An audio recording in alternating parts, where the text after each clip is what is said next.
आज नवी इनिंग आहे, नवा दिवस आहे, पहिलाच दिवस विधान भवनातला आहे. काय पहिली प्रतिक्रिया आहे? 10 वर्षानंतर माझ्या मतदारसंघाच्या जनतेने मला ही संधी दिली आहे. मी खरं तर माझ्या मतदारसंघाच्या, माझ्या जिल्ह्याच्या लोकांचे आभार मानतो की 288 पैकी महाराष्ट्राच्या विधिमंडळामध्ये मला इकडे त्यांनी संधी दिली, म्हणून त्यांचे आभार मानतो. पण अजून भरपूर काम करायचं आहे. आमदारकीमध्ये भारावून न जाता जी माझ्यावर जबाबदारी आहे ती पूर्ण करण्यासाठी जे काय करणं भाग आहे ते निलेश राणे सगळं करणार, एवढं आपल्याला या निमित्ताने मी सांगतो.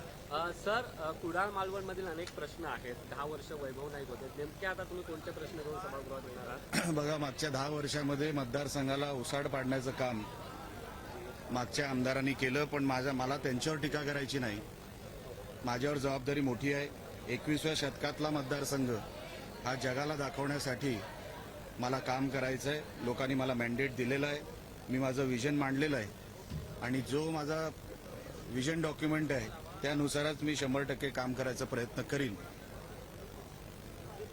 सर, दोन सख्खे भाऊ कोकणातून, तुम्ही किसने असतील, उदय सामंत असतील, किरण सामंत असतील, कोकणातून दोन सख्खे भाऊ विधान भवनात आलेले आहेत. काय पहिली भावना आहे? राणे कुटुंबातील दोन सख्खे भाऊ. आता ते जनतेने पाठवलेले 2-2 सख्खे भाऊ.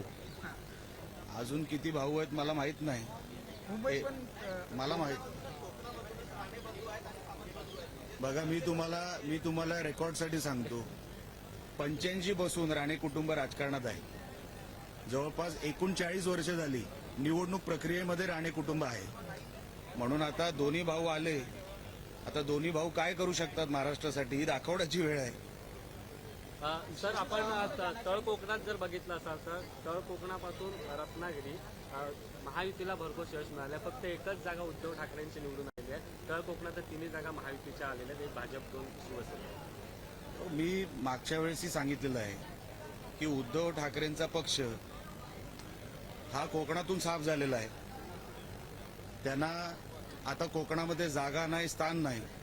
40 वर्ष कोकणाला ज्या पक्षाने मूर्ख बनवलं, लोकांनी त्यांना जागा दाखवली. मी लोकसभेलाही म्हटलं होतं की फक्त कोकणी माणसाला भावनिक करून जर तुम्ही मतं घेत असाल आणि ओसाड जर ठेवत असाल कोकणी माणसाला, कोकणातल्या जमिनीला, तर कधी ना कधी कोकणातली जनता ही तुमच्यावर वचपा काढणार आणि तो वचपा काढलेला आहे आणि कोकणामधून उद्धव ठाकरेच्या पक्षाला हद्दपार केलेला आहे. पश्चिम विदर्भामध्ये शेतकऱ्यांच्या आत्महत्या वाढलेल्या आहेत. विशेषतः सोयाबीन आणि कापसाच्या भावावरून सुद्धा शेतकरी संघर्ष करताना पाहायला मिळतात. कोकणातली काय परिस्थिती आहे? बघा, सगळा आढावा मी घेतल्यानंतर मी विधिमंडळात ठेवणार आहे. पहिलं आमदार म्हणून शपथ घेऊ दे आणि त्याच्यानंतर जे प्रश्न महत्वाचे आहेत, महाराष्ट्राच्या हिताचे आहेत, ते सगळं मांडायचा मी प्रयत्न करणार.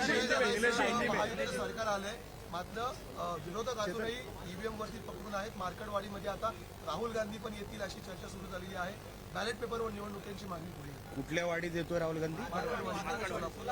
हा, तर काय करणार राहुल गांधी? राहुल गांधी येऊन करणार